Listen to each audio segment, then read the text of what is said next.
Hi, thank you for joining the Cult of Brighter Days, presenting the Good Word, uh, the weekly presentation of a Discordian thought, philosophy, a multitude of things.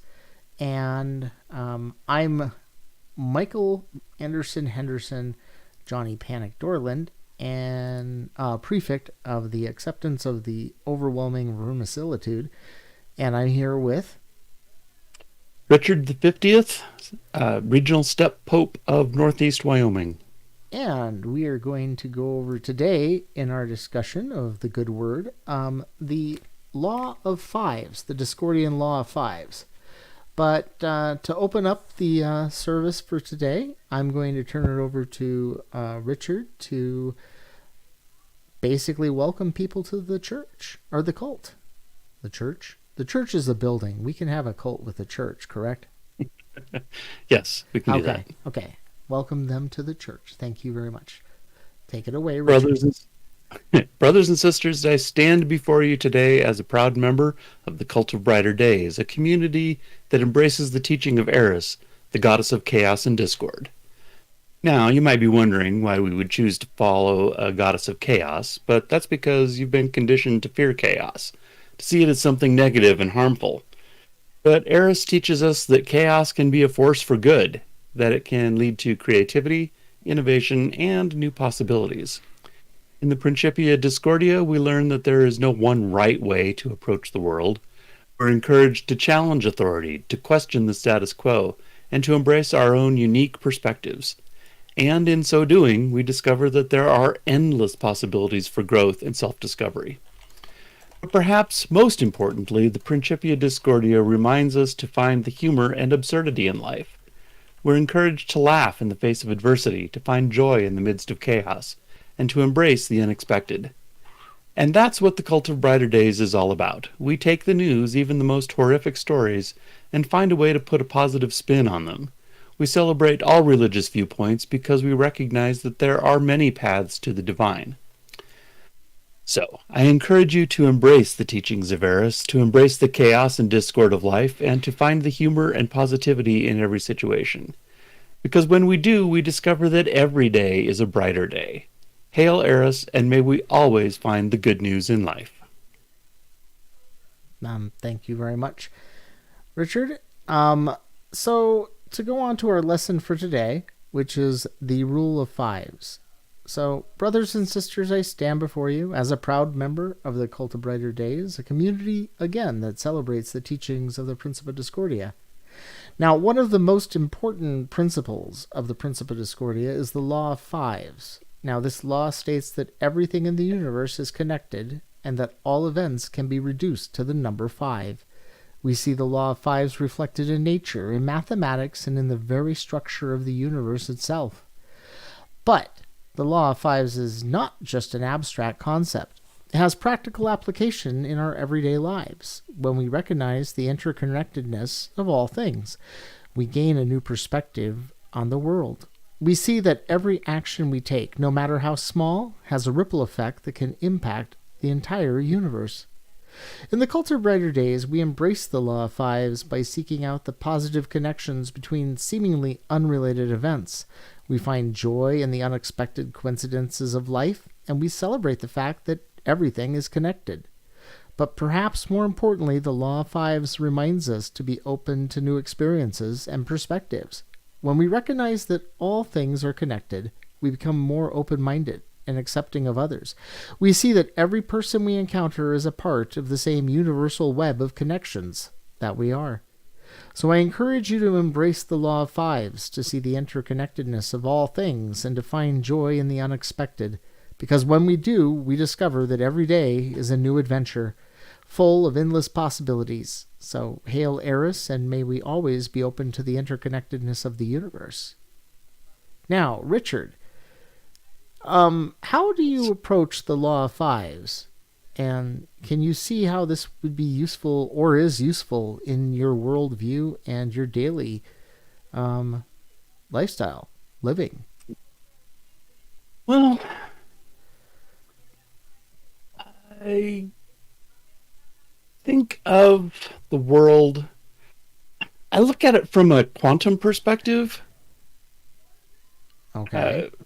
Uh, Physics in general, even Newtonian physics posits that gravity is universal. Every body in the universe attracts every other body in the universe, no matter how far separated they are. But in quantum physics, we see that all of the different various particles impact on each other from the beginning of the universe far into our future, interacting as they go, causing entanglements, breaking entanglements. And all of that leads to where we are now. And if we keep in mind that everything that we do impacts everybody else, then that gives us a perspective that we can use to make choices. If everything that I do is going to impact the whole rest of the world, well, then that's a responsibility that I should take seriously. Okay. Now, how the hell does that impact or relate to the law of fives? Oh, the law of fives is the interconnectedness of all things. Well, okay, but give us an example of the inter. Man, you're messing up the sermon today. We're trying to do the best we can. Law of fives is important. I mean, the trick is, I mean, think about it. You know, there's a big thing in the pagan world of the rule of three. You know what that is, right? Uh, why don't you explain it to me? Well, rule of three is everything happens in threes. Threes is the number of the universe, which is weird coming from a pagan practice because it sort of applies to Christianity too when you think about it, because you have Yahweh, Christ, and the Holy Spirit, which is three, which may have been pulled from the pagan. I'm not really sure about how that works because. And one of the things is like they tie that into a lot of different religions where they find, you know, this rule of three is, you know, like when people say like, you know, when like somebody dies, you know, usually your experience is in three people dying within a short amount, so like if your mom kicks the bucket and everything like that, usually you can expect two more people, you know, to die fairly, you know, quickly afterwards. I mean, that's more of a morbid view of it and everything. And that's one Experience reason. that people talk about a lot. What was that? It's an experience that people share. Yeah, but there's a lot of people out there that share the experience that Twilight was a good movie. So, I mean, a shared experience does not have to be accurate in any way, shape, or form. Sure. So that's one reason we latch on to the rule of five, in the five, law of fives in Discordian, because it actually makes more sense. As an example, do you have three legs? No. Do you have three fingers? No. Do you Well, have at I have, least? I have at least three fingers, but I Do have you quite a have? bit more than that. Do you have three extremities? No. Okay, but do you have five fingers? On one hand, Do you have five toes? yes. Well, you only have five toes. Most people have 10, for five on each foot. I didn't want to bring my foot up to the camera. Oh, okay. Well, yeah, your camera's frozen anyway, so it's okay. Um, do you have five extremities? If you count my head, yes. Exactly. Five ties into everything that's at the core of our being. Not three. Three doesn't. Three doesn't fit. I mean, unless you're like, um, you lost two of your legs. That would be like, a obvious thing. Because then three becomes an important number because that's all you've got for extremities. And, four is just straight out because, I mean, losing one leg, losing one arm, you still can function. Losing your head, you still have four extremities, but that doesn't really it's not useful to you in any way, shape, or form at that point. And the thing is, you can always find some way of relating 5 to a situation, to a element, or anything like that. Like, throw one at me here that you might think 5 doesn't apply to. 9/11. 9/11. Okay, so let's look at it. How many towers were there in 9/11? 2. And so 9 and 11. Okay, so you have 9, and then you add 2 for the 11 part, and then you add 2 towers that were impacted. That's 4. 9 minus 4. What's that number? 5. Exactly. See? Oh, and 5. Pentagon. Yeah. The Pentagon? Yeah. See, right there. There's an attack there. So see, 5 applies to a large chunk of that stuff. And you'd have to bring up a tragedy like that, really, to can you pick up something that's not horrific? We're trying to be good here. We're trying to present good information. Give me another one. Something good.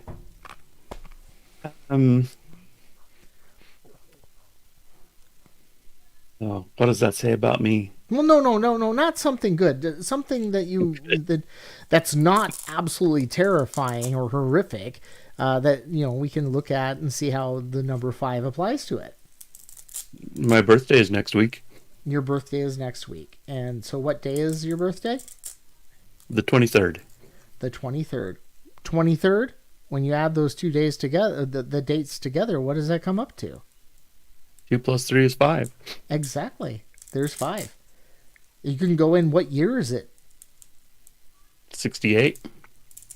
No, not that one. What year is it today? I mean, this year. Oh. Oh, this is 2023. So 2023, 23, that's 5 and 5. Divide 20 by 4, you get 5. You have 5, 5, 5. Now, I don't know why you divide it by 4, except maybe if you lost your head and you had 4 extremities, that might relate to it. How many weeks are there in February? 4. So 4, 20 divided by 4.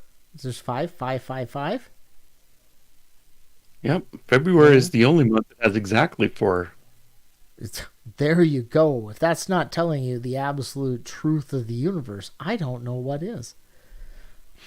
Okay, I'm going to throw one at you, and let's see how you do. Okay, because, the fact that I could...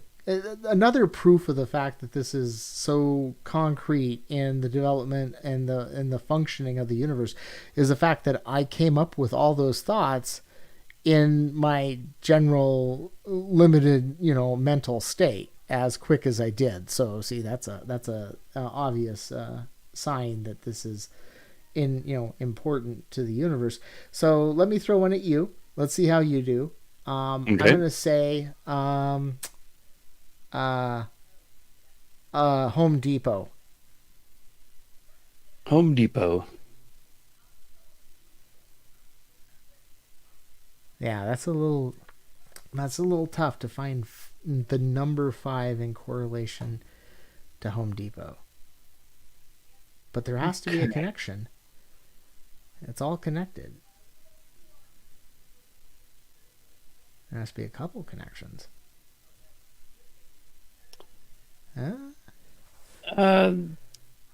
The H in Home Depot is the 8th letter. Mm-hmm. And the D is the 4th letter. Okay. I think you're going to have to go back and read the book. Meditate on this a little bit more. Yeah, I probably do. See, you said H is what letter? 8th letter? 8th. Yeah, how many letters are actually in home? 4. Okay. But how many are there if you take the H out? If you take the number 8 out? Or wait, yeah. There's 3. Okay, so 8 minus 3 is? 5. Yeah. How many letters are there in Depot? 5. Exactly. 5, 5, right there. Yep. I need more practice. Yeah, that's okay. It takes a little while to really get into the groove of living this life. It also takes a little while to get into the groove of remembering the law of fives, and applying it to your life. I mean, I really can't see any real reason to apply it to your life in a general perspective, but it is one of the laws that we do subscribe to. So when you're trying to explain what we believe in, it's always a good one to pull out on people and everything, especially when they start talking this law of three or rule of three, because it's just I mean, even think about that rule of three. How can rule of three apply in a five? If you drop the of, because it's not an actual word in terms of usage, you have rule of three. So rule three and then three doesn't, it's five. Three and then two real words, because you got to drop of, because who the hell cares about of? I mean, It doesn't really mean anything. It's just structural. Exactly. So the only things that matter in the phrase rule of three is rule of, or rule. Wait a second, that didn't work right. So it's the rule of three. Rule of three, yes. Rule of three. But you add three to the. But there's only two yeah, words. see, now you messed me up. Because now we're all at the number 4. So we've got the rule of three. The and of are more structural than they are anything else. So we've only got 2 words, rule and three, to describe the rule of three. Oh, and then you add the number 3, because that's the impact and effect of it, so that's 5. See, you are getting the hang of this. Yep. See, it's just a matter of perspective and understanding how it functions. Yes. So yes, I hope the people watching this and I hope the people out there take away from this conversation the fact that the law of fives, I keep saying rule because that 3 thing just screws me up. The law of fives is, it's got practical applications to our everyday lives. I mean, like when you're dividing something and you have to divide something, what's the easiest way to divide or multiply something? Is if it's in fives. I don't want to deal with math beyond that. I just round up and call it good. In a lot of the world, they got rid of cents, 100ths altogether. Yeah. And so they round everything to the nearest 5. Well, and if they rounded it to the nearest dollar, that's still a tens. And a tens divided by 2 is a 5. So you can always break everything down to a 5 as the lowest common denominator. If you round up, that is. Or round down. Even to the dollars. So, see, the 99-cent store totally must be controlled by the Illuminati. Okay. Or the Church of the Subgenius. One of the two. Because, we don't align with the Church of Subgenius at all. It's true. Okay. That is actually a true statement. As Discordians do have a issue with the Church of Subgenius and their concept of slack. I don't know if you know that concept and everything. Not really. Well, we can go into that on another day. Maybe we'll do that as our lesson for next week, just so we understand our enemies out there. And of course, the Illuminati itself is a direct enemy to any Discordian, whether they're apostate or not.